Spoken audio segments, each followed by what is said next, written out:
The first thing you feel is the pull on your wrists. The second is the smoke. The third is the certainty that your life no longer belongs to you. You are 17, still wearing the clothes you slept in, and as they drag you across the wet sand toward the shore, you know your village is gone. Not conquered, not defeated, erased. The men who captured you don't speak your language. Their voices sound like growls, their laughter like animals celebrating an easy kill. You don't understand their words, Pike, but you understand this: they don't see you as a person.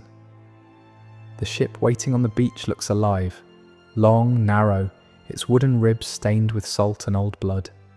A dragon's head carved on the prow watches you with hollow eyes. You don't wait for the shove. Your legs are too weak to resist. You fall to your knees. A tear slips down your cheek. They laugh. To your left, a woman tries to run. A Viking strikes her with the flat of his axe and she collapses. To your right, a child screams for his mother. No one answers. Everything happens fast. Too fast to think. Too fast to pray. All you can grasp is this: you are loot, a commodity, someone's future profit. And as the ship pushes away from the shore, as your home becomes nothing more than a fading shape on the horizon, you learn a truth no one ever taught you. Vikings didn't come for gold, they came for people. If stories like this matter to you, hit the like button and subscribe. Now, we continue. Before the ship even touches deep water, you've already been absorbed into a machine, a system that existed long before you were born and would continue long after you died. Because for the Vikings, slavery wasn't a byproduct of war. It wasn't an accident. It wasn't a tragedy. It was the business model. Every raid, every burning village, every woman ripped from her home followed a logic as cold as iron. Captives were worth more than gold. The men who took you weren't acting out of rage or instinct. They were investors. A chieftain gathered partners, landowners, warriors, merchants, and together they financed an expedition. Timber for the hull, iron for the rivets, wool for the sail, pitch for waterproofing, food for weeks at sea. A single ship represented more wealth than your entire community could produce in years. The timber alone required the felling of dozens of mature oak trees. The iron rivets, hundreds of them, had to be forged by skilled blacksmiths over weeks of labour. The woolen sail cost as much as a small farm, and the crew, 30 to 60 men who expected payment, food, and a share of the profits. The investment was staggering, and because they invested so much, the return had to be guaranteed. Human beings were the safest investment. Gold runs out, silver can be stolen, livestock dies.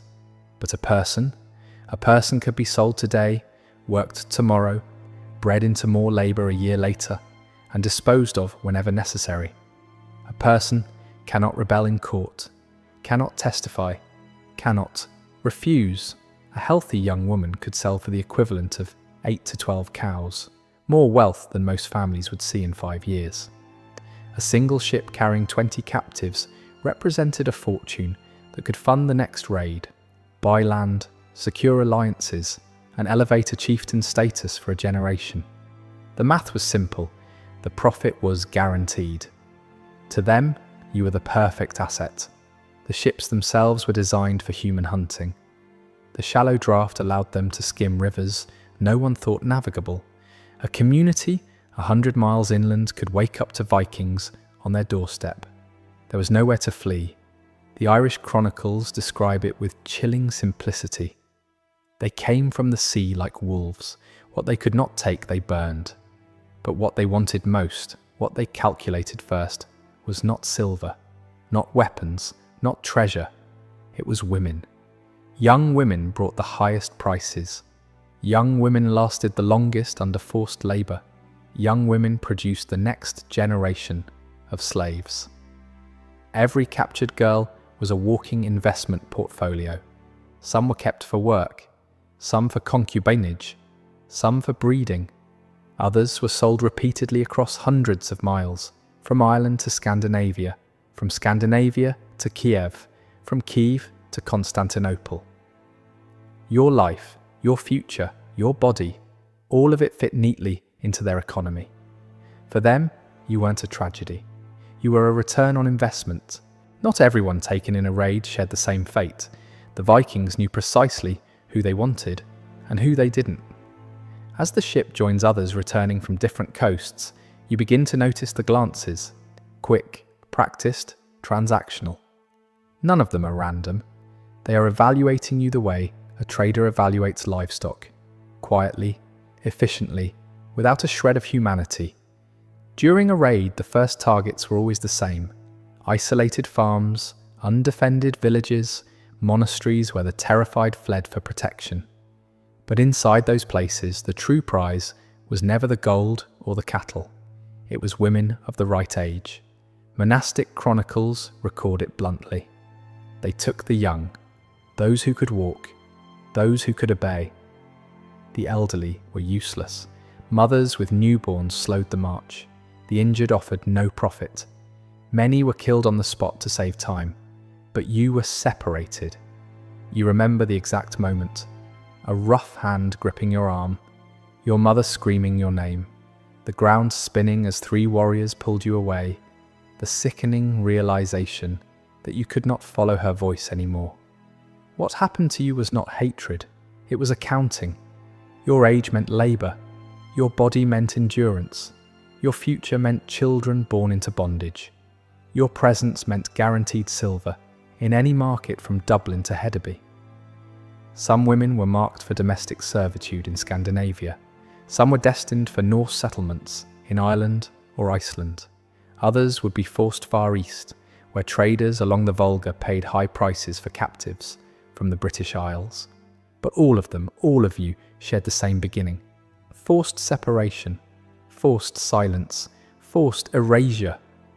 The world narrowed to commands you could not understand and paths you could not fight. You see a boy clutching his sister's dress as a warrior tears them apart. You hear 2 girls begging to stay together before a man kicks one toward a different ship. You watch a mother drop to her knees, reaching for her daughter's hand, until a Viking drags her away like discarded fabric. The brutality wasn't loud, it wasn't chaotic, it was methodical. And in that cold efficiency, you finally understood something far worse than fear. They had not just captured you. They had dismantled everything that made you belong to a world.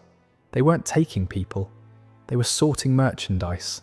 The journey begins long before the ship reaches the open sea. It begins with the creaking of timber under the weight of armed men, the tightening of wet ropes around your wrists, the first muffled sobs of the women sitting beside you. All of you lined up, silent, shaking, waiting for a future none of you can see. You are forced to sit on the floorboards between the rowers.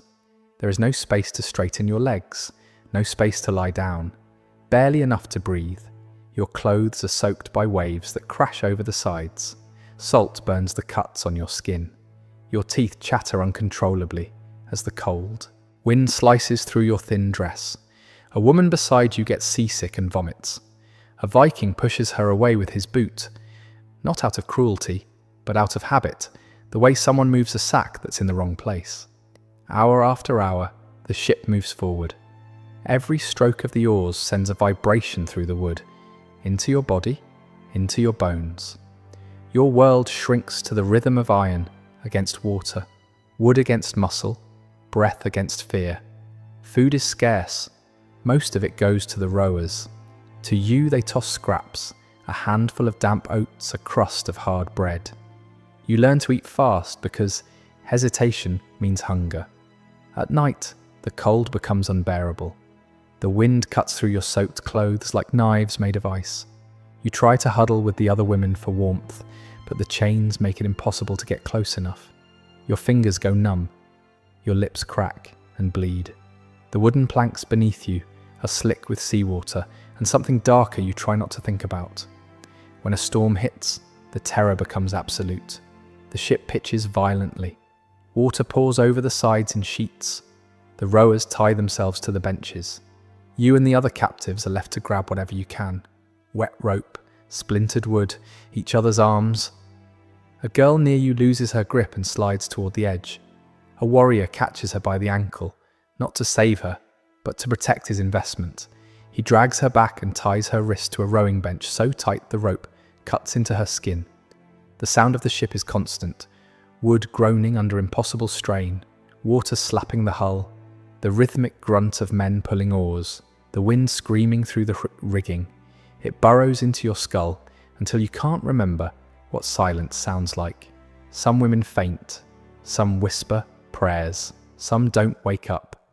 When a woman dies, they don't stop the ship.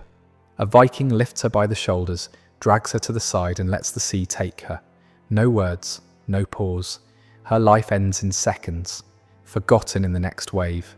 But the worst moments are when the oars stop. Not for rest, not for mercy, but for inspection. Torches move across the women's faces.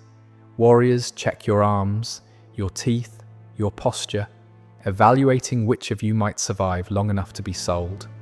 The weak are noted, the feverish are ignored. One woman is pulled aside, she doesn't return. You learn quickly that on this ship, invisibility is survival. Crying makes you noticeable, strength makes you valuable, fear makes you tempting. You hold yourself still, barely breathing, wishing you could sink into the wood beneath you. Because in the belly of a Viking longship, surrounded by men who see you as cargo, not a single thought is more terrifying than this one. Being noticed might be worse than being forgotten. When the ship finally approaches land, you expect relief. But the moment you see what waits for you on the shore, relief dies faster than hope. It is not a village, not a settlement, not a sanctuary.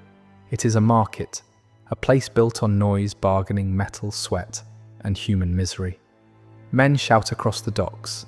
Traders argue over prices. The smell of fish mixes with smoke, tar, and fear. Your feet touch the pier and nearly give out beneath you. Not because you're weak, but because the reality hits you all at once. You were not taken for revenge, you were taken for sale. You and the others are herded into a line. The ropes around your wrists are cut, but only to be replaced with chains. Cold iron clamps around your ankles.